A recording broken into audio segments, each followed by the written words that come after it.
Air yang datang itu seolah-olah ular dengan mulut yang tenganga, cukup tinggi, cukup ganas datang, tapi sampai ke masjid dia elak.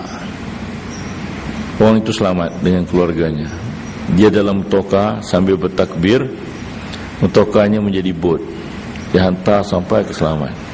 Itulah orang itu masih hidup dengan menceritakan.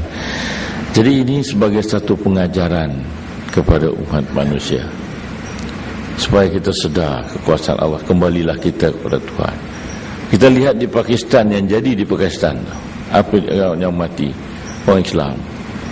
Apa berlaku di Pakistan? Bunuh-membunuh sesama sendiri, khianat-mengkhianat sesama sendiri, ya.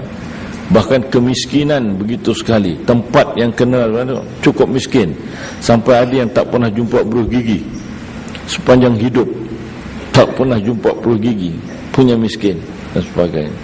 Ini adalah kesalahan orang Islam, kesalahan orang Islam yang Tuhan amat marah pada kita. Negeri Islam semuanya kaya, tapi kenapa kita paling miskin? Kenapa kita paling bodoh?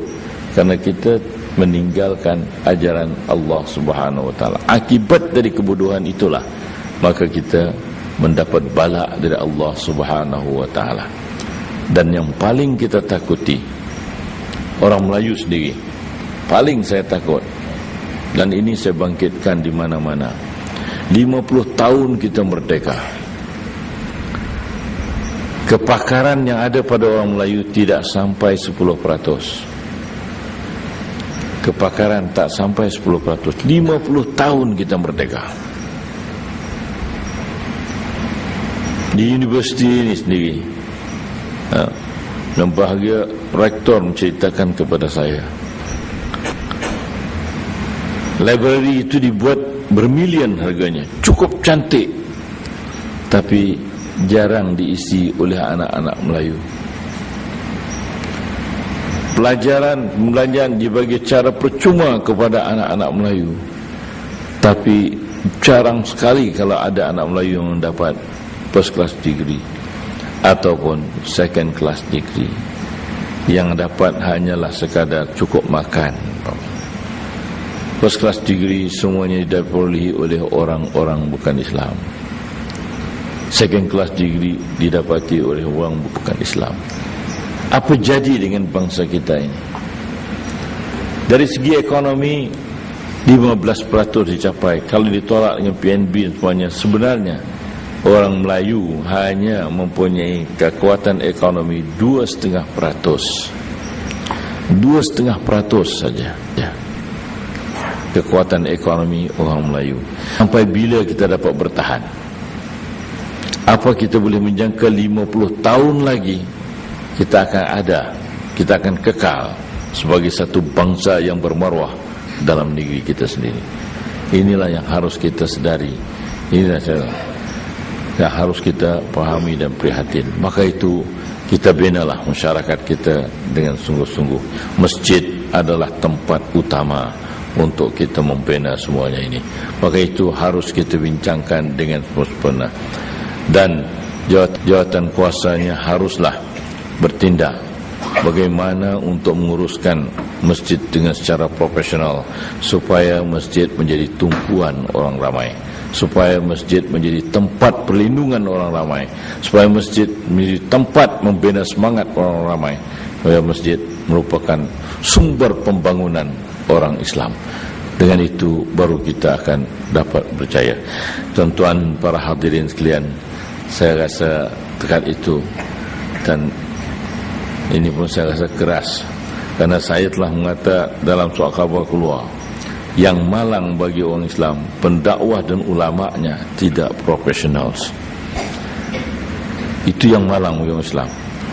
Kita tidak profesional bukan tak alim, tapi kita diganggu gugat hanya dalam keadaan sealam sekitar kita. Orang ulama-ulama kita terhad perbincangan ratusan tahun sekadar membancangkan soal sembahyang fardu, sembahyang rukun, sembahyang mandi junub, sedikit-sedikit bab nikah. Itu bincangkan, itulah berputar. Karena kepala kita dari semasa ke semasa diganggui dengan masalah khilafiyah yang sudah 1000 tahun diputuskan.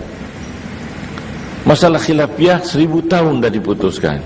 Ambil kunut masalah khilafiyah, tapi mazhab Syafi'i sudah menterjihkan bahawa kunut itu sunat.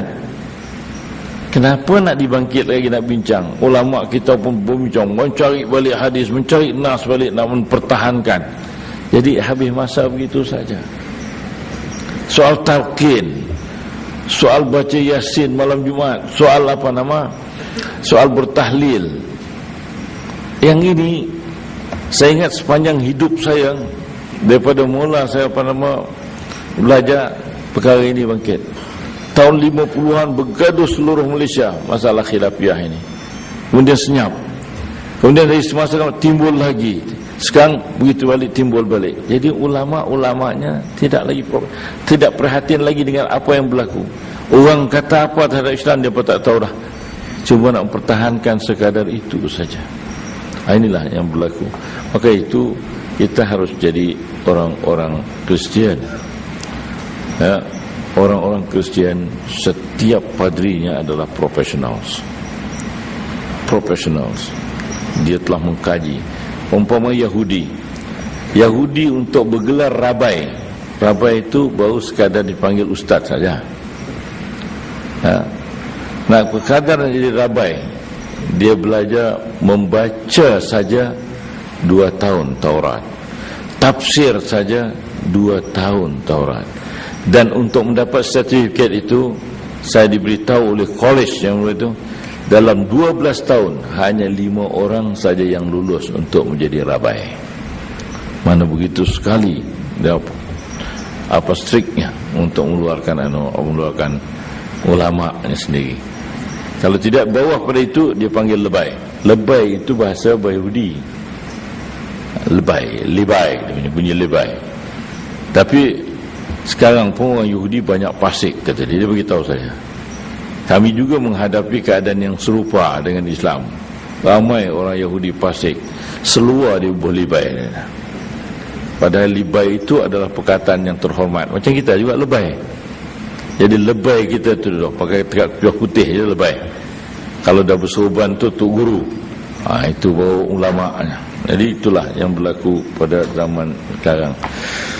Jadi hal ini harus kita perhatikan secara serius. Jangan marah dekat saya kalau saya kata belum. Tapi itulah hakikat yang wujud. Saya sendiri bukan seorang profesional, tapi saya melihat keadaan ini dan rasa sedih dengan keadaan ini, supaya dapat kita dapat kita baiki keadaan kita. Tuan-tuan para hadirin yang saya muliakan, saya mohon ampun dan maaf kiranya ucapan saya ini tidak menepati apa yang dikehendaki dalam kita mengadakan pengurusan masjid, supaya dari seminar ini akan lahirlah idea-idea baru untuk kita menguruskan masjid dengan secara baik dan sempurna. Dan dengan kata-kata itu dan dengan nama Allah yang Maha Pengasih yang Kaya, dengan kalimah karamat Bismillahirrahmanirrahim, saya resmikan seminar ini. Wabillahi taufik. Wassalamualaikum warahmatullahi wabarakatuh.